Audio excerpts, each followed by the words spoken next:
მოგესალმებით ყველას, ეს რუბიტარო არქია, მე რუბი ვარ. დღევანდელი ჩვენი საჯარო გაშლის თემა იქნება როგორი ვარ მის თვალში, რას ფიქრობს ჩემზე.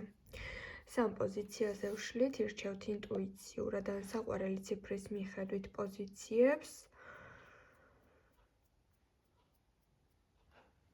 ასევე შეგახსენებთ, რომ ეს არის საჯარო გაშლა და სამწუხაროდ ყველა თქვენთაგანზე საჯარო გაშლა ვერ იქნება რეზონირებული, თუ თქვენზე მორგებული სიტუაცია არის, თუ ინტუიცია კარნახობთ, რომ ეს ინფორმაცია არის თქვენთვის განკუთვნილი, ამ შემთხვევაში დარჩით და უყურეთ ვიდეოს. პოზიცია გადაირჩეთ იმ შემთხვევაში, თუ არჩეული თქვენზე არ რეზონირდა.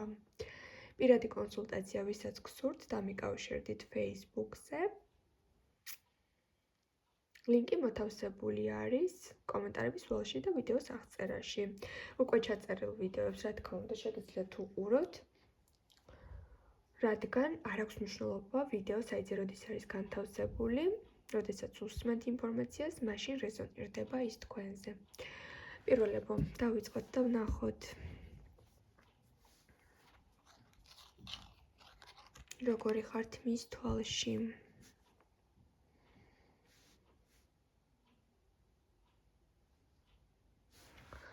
ამ პიროვნების თვალში საკმაოდ ძლიერი პიროვნება ხართ, მაგრამ ეს ყოველთვის ასე არ იყო. თავიდან იფიქრა, რომ ადვილად დასამორჩილებელი, დასაყოლებელი ადამიანი იქნებოდით და ყველაფერი ისე იქნებოდა ურთიერთობაში, როგორც თვითონ მოუნდებოდა. კომპრომისებზე წახვიდოდით, მის გამო დათმობებზე წახვიდოდით, თავს დაუქნევდით, იქნებოდა ის მართალი თუ არ იქნებოდა მართალი, მაგრამ ახლა აქვს ისეთი სიტუაცია, რომ მიხვდა, რომ საერთოდ ვერ შეგაფასად, ვერ აღიქვა, რამდენად ძლიერი ადამიანი ხართ. ეს არის გადაფასება სხვა თვალით დანახული თქვენ, როდესაც ეგონა, რომ მარტივი იქნებოდა თავის ჭკუაზე გაეტარებინეთ, მაგრამ საერთოდ არ აღმოჩნდა ეს საყვარელი არსება, ესეთი მარტივად დასამორჩილებელი და ეს საყვარელი არსება, რა თქმა უნდა, ხართ თქვენ. თქვენ გაქვთ მეომარი ბუნება, შეიძლება იყოთ ზოდიაქოთი ვერძი, ან შულდოსანი, ან ზეგავლენა გქონდეთ ამ ნიშნის ცეცხლის ენერგიის ზეგავლენა გქონდეთ. ყოველ შემთხვევაში ამ ადამიანის თვალში ხართ შემტევი ძალა, რომელიც არის მიძინებული ვულკანი. ის არ დაგწვავს, სანამ არ შეეხები, სანამ ნერვებს არ მოუშლი, მაგრამ თუ სამართლოდ მოეკეცი, ნამდვილად ის გაიღვიძებს და არც ისე კარგ შედეგებს მოგიტანთ. ასე რომ თქვენ მის თვალში ხართ როგორც მიძინებული ვულკანი. კი ბატონო, აი ასეთი ხართ მის თვალში. ძალიან შრომის მოყვარე, ძალიან მოწესრიგებული, პუნქტუალური, ერთ შეხედვით ძალიან წყნარი, მშვიდი, გაწონასწორებული, მაგრამ როგორც კი ბრაზდებით, თქვენი სიმშვიდე სადღაც ქრება და აბსოლუტურად სხვანაირი იერსახით ჩდებით. რას ფიქრობს ეს ადამიანი თქვენზე? უყვარხართ ამ ადამიანს, გრძნობა აქვს ამ ადამიანს, უბრალოდ უფრო მარტივად უნდა ყველაფერი, უბრალოდ მიჩვეული არის, რომ ყოველთვის თვითონ არის მართალი, თვითონ არის გამარჯვებული, შეიძლება ოჯახში არის ასე გაზრდილი, რომ მის სიტყვას ძალიან დიდი წონა აქვს, ფასი აქვს, არავინ არ მოიძებნება, ვინც წინააღმდეგობას გაუწევს, არავინ არ მოიძებნება ადამიანი, რომელიც ატყვის პირში, რომ აი შენ შეეცდი და არ ხარ მართალი, ყოველთვის იყო რაღაცნაირად ყველა ტაშს უკრავდა, ყოველთვის მიღებული იყო მისი არასწორი მიდგომებით, მაგრამ თქვენ დაუპირისპირდით თქვენზე, თქვენ რას ფიქრობს თქვენზე, იმას ფიქრობს თქვენზე, რომ უჩვეულოა მისთვის ეს ყველაფერი, არ არის მიჩვეული ესეთ მოქმედებებს, არ არის მიჩვეული ესეთი სიძლიერის ადამიანს შეხვდეს და ურთიერთობა ასეთ დიდერულ ადამიანთან გქონდეს. თქვენს ურთიერთობაში ორი ლიდერი ადამიანი არის, მაგრამ ამ ადამიანს თქვენს მიმართ გრძნობა ნამდვილად აქვს.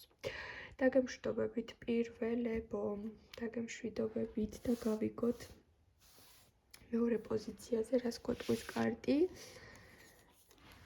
გავიგოთ აბა ასეთი რაღაც, როგორი ხართ მის თვალში.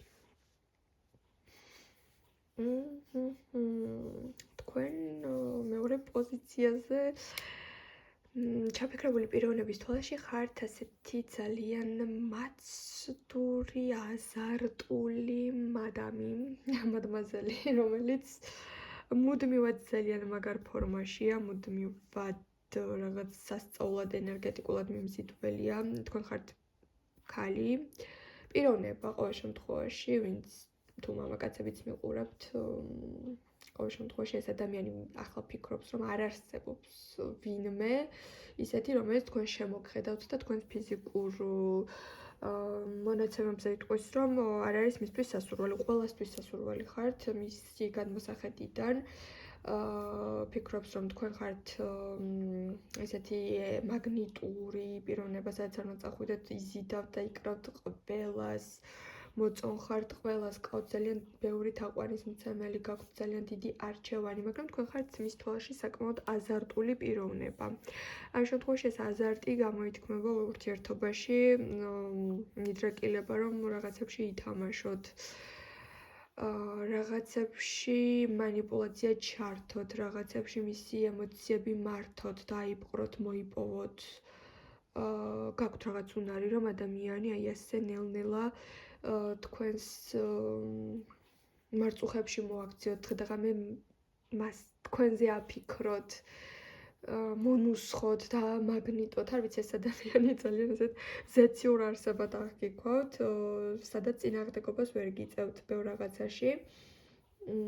და ხვდება, რომ თქვენ გაქვთ ეს განსაკუთრებული უნარები, როდესაც შეგიძლიათ თავბრუ დაახვიოთ ნებისმიერ ადამიანს, რაღაც აზარტში და თამაშებში შეიყოლიოთ, ანუ იქამდე მიიყვანოთ ადამიანი, რომ გრძნობებამდე მიიყვანოთ ადამიანი, ამის უნარებს ხედავს თქვენში, კიდევ როგორი ხართ მის თვალში. ამ ადამიანს აქვს ისეთი განცდა, რომ რასაც მოისურვებთ სამყაროში, ყველაფერი მარტივად გექნებათ, მოგეცემათ, მიზნებს მარტივად აღწევთ, თქვენ მხოლოდ ისურვეთ, უბრალოდ რამე ისურვეთ, ყველაფერს მარტივად იღებთ. არ ხართ კონფლიქტური ადამიანი, შეგიძლიათ ნებისმიერ პრობლემას სიტყვით გაუმკლავდეთ, თან ისე რომ თქვენ მტერიც რომ იყოს ვინმე, თქვენს მოყვარეთ გადააქცევთ. რას ფიქრობს თქვენზე?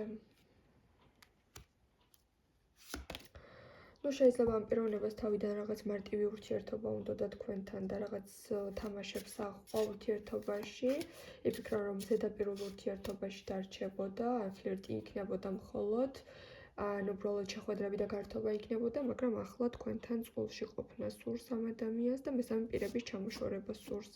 ეს ადამიანი ფიქრობს თქვენზე, რომ ზედმეტად ბევრი თაყვანისმცემელი ყავთ და უნდა რომ თქვენ ის აირჩიოთ. თქვენ გამოარჩიოთ, თქვენ შენიშნოთ, როცა თვითონ უნდა და რაღაც ისეთი მარტივობა, შეიძლება თქვენ ჩაიფიქრეთ, რომ ისეთ დაუვიწყარ ეფექტს მოახდენთ მასე, რომ მარტივი ენერგია აღარ ენდომებოდა და თქვენ ამ მიზანს მიაღწიათ. შეიძლება ამის ეჭვიც გქონდეს, რომ თქვენ მასზე საკმაოდ დიდი რესურსი დახარჯეთ. კიდევ რას ფიქრობს თქვენზე?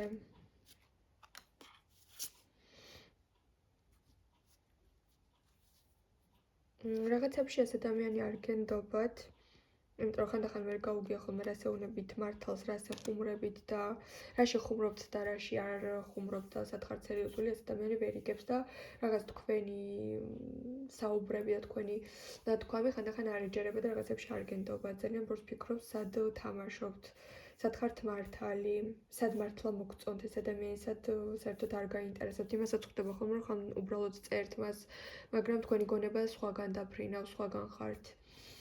უნდა რომ მას ეკუთვნოდეთ. ესეთი მდგომარეობა აქვს ახლა მას. დაგემშვიდობებით მეორეებო. ნახოთ ახლა მესამე პოზიცია რას გვეტყვის, მოგესალმებით მესამეებო და გავიგოთ თქვენს მიერ ჩაფიქრებული პიროვნების თვალში როგორი ხართ.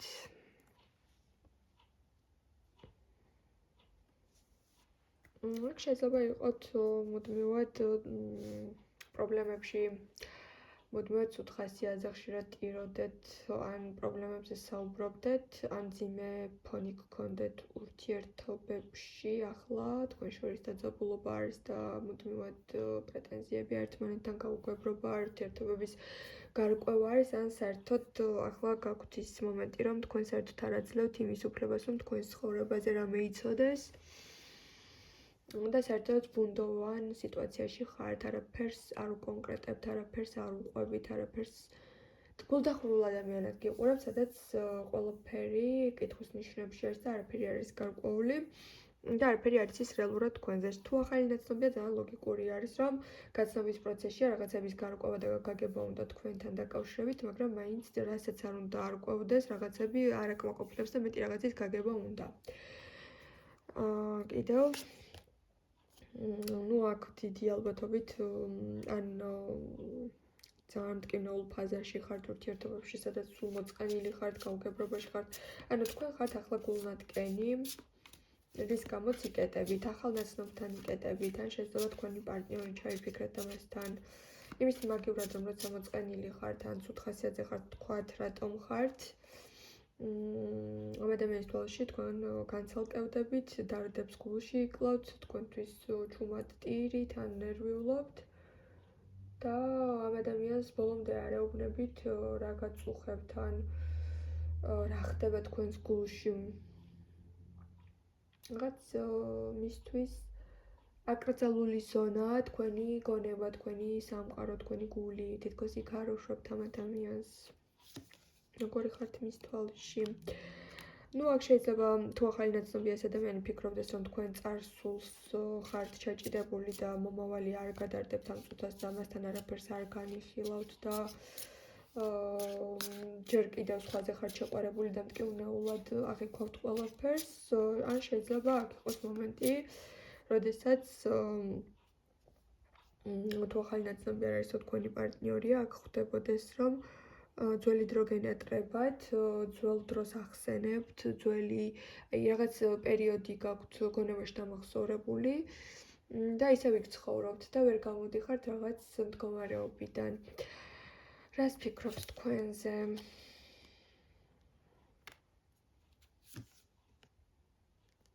ფიქრობს, რომ დროა ახალი მიზნები დასახოთ ცხოვრებაში, რომ დროა განთავისუფლდეთ, დროა უფრო მსუბუქად აღიქვათ ეს ყველაფერი და ახალ გზას დაადგეთ. აი ესეთი ფიქრები აქვს, რომ თქვენზე ნერვიულობს ეს ადამიანი და ფიქრობს, რომ რაღაცაში სიმარტივე სილაღე გახარებული მდგომარეობა რაღაცაში რაღაც ისეთ საქმე აკეთოთ, თუნდაც სადაც ბედნიერი ხართ, ოღონდ რაღაცა გააკეთოთ, ოღონდ რაღაც ახალი წამოიწყოთ, ოღონდ სახლიდან გახვიდეთ. ფიქრობს, რომ თქვენთვის საჭირო არის ეს. ან შეიძლება ფიქრობს, რომ თუ შვილი ყავთ, შვილზე გადაერთოთ და გადაიტანოთ რაღაც დარდი. ან შვილს მეტი დრო დაუთმოთ. ამ ადამიანს არ მოწონს, რომ მსხვერპლის როლში ხართ და